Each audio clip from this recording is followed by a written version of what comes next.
ఇక తెలంగాణ ప్రభుత్వం కీలక నిర్ణయం తీసుకుంది. పిల్లలకు ప్రమాదకరంగా మారిన మరో 2 రకాల దగ్గు మందులను రాష్ట్రంలో నిషేధించింది. ఇప్పటికే కోల్డ్ రిఫ్ ను పూర్తిగా నిషేధిస్తున్నట్లు ఔషధ నియంత్రణ విభాగం ప్రకటించగా తాజాగా రిలీఫ్ రెస్పిఫ్రెస్ టీఆర్ సిరప్లపై నిషేధం విధించింది. ఈ 2 సిరప్లలో కల్తీ జరిగిందని తేలటంతో వాటి విక్రయాలు వెంటనే నిలిపివేయాలని ఆదేశాలు జారీ చేసింది.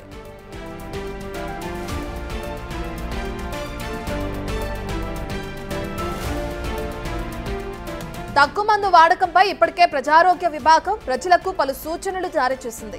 పిల్లల్లో సాధారణంగా దగ్గు జలుబు వచ్చినప్పుడు తగిన నివారణ చర్యలతోనే కట్టడి చేయవచ్చని, వెంటనే తగ్గిపోవాలని, ఎడాపెడా మందులను వాడితే చిన్నారుల ప్రాణానికే ప్రమాదమని ఆరోగ్య శాఖ విభాగం హెచ్చరించింది. ఇక 2 ఏళ్లలోపు పిల్లలకు దగ్గుమందు ఇవ్వొద్దని సూచించింది. 5 ఏళ్లలోపు చిన్నారులకు అత్యవసరమైతేనే దగ్గుమందు వాడాలని తెలిపింది.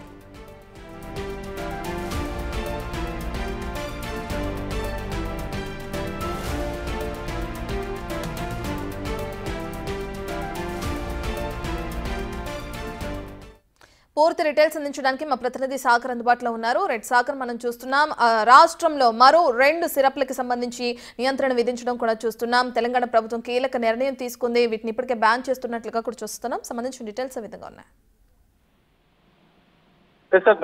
తాజాగా మధ్యప్రదేశ్ లో చిన్నపిల్లలు దగ్గు సిరప్ తీసుకుని మృతి చెందిన సంఘటన పైన ఇప్పటికే దానికి సంబంధించినటువంటి కోల్డ్ డ్రిప్ అనే దాన్ని గతంలోనే తెలంగాణ ప్రభుత్వం దాన్ని బ్యాన్ చేసింది. అయితే తాజాగా మరో 2 సిరప్లను కూడా బ్యాన్ చేసినట్టుగా కూడా తెలుస్తుంది. అందులో కీలకంగా ఈ దగ్గు సిరప్లలో ఎక్కువ వ్యాలిడిటీ ఎందుకు, దాంతో పాటుగా ఫిట్నెస్ ఉండడానికి వాడే మత్తు పదార్థాన్ని, ఆ రసాయనాన్ని ఎక్కువగా వినియోగించడం వల్లనే చిన్నపిల్లలు ప్రమాదాలకు ఈ విధంగా జరుగుతున్నాయి.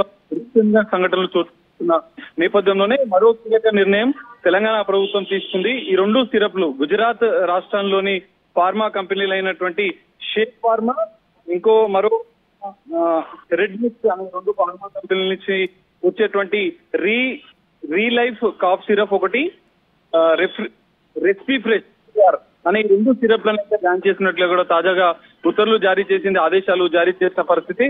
అయితే ఇప్పటికే ఈ 2 సిరప్లలో డై ఇథిలిన్ గ్లైకాన్ ఈ పదార్థం అనేది దాని వల్లనే చిన్నపిల్లలు మృత్యువాత పడుతున్నారు. 14 మంది ఇటు రాజస్థాన్, మధ్యప్రదేశ్ లో మృతి చెందిన నేపథ్యంలో అది ఎక్కువ మోతాదులో 0.10% మాత్రమే అది వాడాల్సి ఉంటే ఈ కోల్డ్ రీఫ్ లో చూసుకుంటే 48% కాడ బయటపడ్డది. తాజాగా కొన్ని samples Telangana drug control authority వాళ్ళు కూడా కొన్ని సిరప్లకు సంబంధించినటువంటి శాంపిల్స్ సేకరించారు. సో ఇలాంటి ప్రమాదాలు జరగకుండా ఉండేందుకు ముందు జాగ్రత్త చర్యల్లో భాగంగానే ఈ నిర్ణయం ప్రభుత్వం తీసుకున్నట్లు కూడా మనకు అర్థమవుతుంది. అయితే మరికొన్ని సిరప్లను ఏదైతే కోల్డ్ డ్రిప్, దగ్గు, జలుబుకు సంబంధించినటువంటి చిన్నపిల్లలు యూజ్ చేసే ఈ సిరప్లలో ఎక్కువ మోతాదులో డైఇథిలిన్ గ్లైకాన్ అనే మత్తు పదార్థాన్ని, రసాయనాన్ని ఎక్కువగా వినియోగించడం వల్లనే ఈ ప్రమాదాలు జరుగుతున్న నేపథ్యంలో తాజాగా సేకరించిన శాంపిల్స్ లో ఎక్కువ మోతాదులో ఇది వాడుతున్నట్లుగా కూడా బయటపడింది. సో ఈ నేపథ్యంలో ఆ 2 సిరప్లను తెలంగాణ ప్రభుత్వం బ్యాన్ చేసింది. సో భవిష్యత్తులో ఈ తరహా ఘటనలు జరగకుండా ముందు జాగ్రత్త చర్యలు భాగంగానే నిర్ణయం తీసుకున్నట్లు కూడా తెలుస్తుంది. మరికొన్ని సిరప్ల ఫార్మా కంపెనీలకు సంబంధించినటువంటి సిరప్లకు సంబంధించినటువంటి శాంపిల్స్ కూడా సేకరించింది.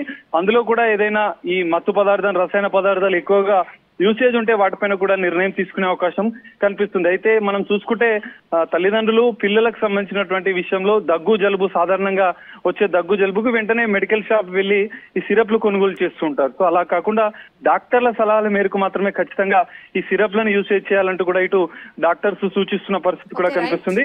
సో మరికొన్ని సిరప్ల విషయంలో కూడా ల్యాబ్ లో నుంచి రిపోర్ట్లు వచ్చిన అనంతరం కూడా వాటిపైన కూడా బ్యాన్ విధించే అవకాశం కూడా కనిపిస్తుంది. Right, thank you Sagar.